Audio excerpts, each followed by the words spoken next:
أعوذ بالله من الشيطان الرجيم. قل يا عبادي الذين أسرفوا على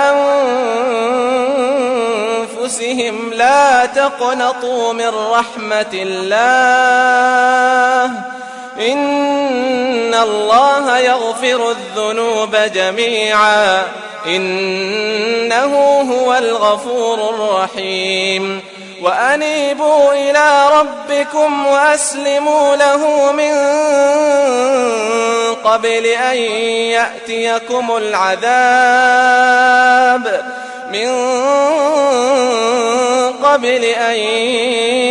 يأتيكم العذاب ثم لا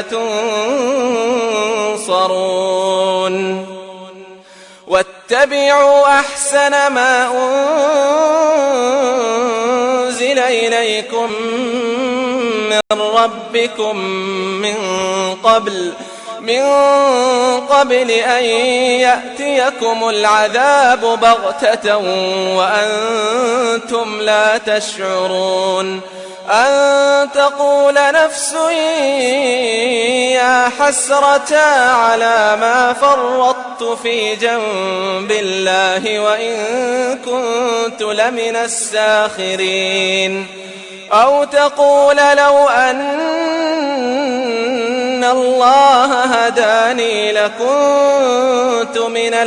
المتقين أو تقول حين ترى العذاب لو أن لي كرة فأكون من المحسنين بلى قد جاءتك آياتي فكذبت بها واستكبرت وكنت من الكافرين ويوم القيامة ترى الذين كذبوا على الله وجوههم مسودة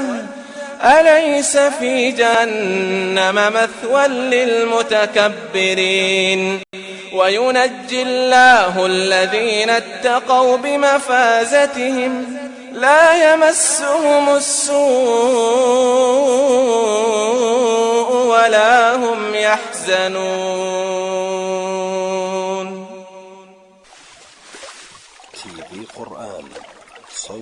تي في قرآن صوت في آفاق الحياة.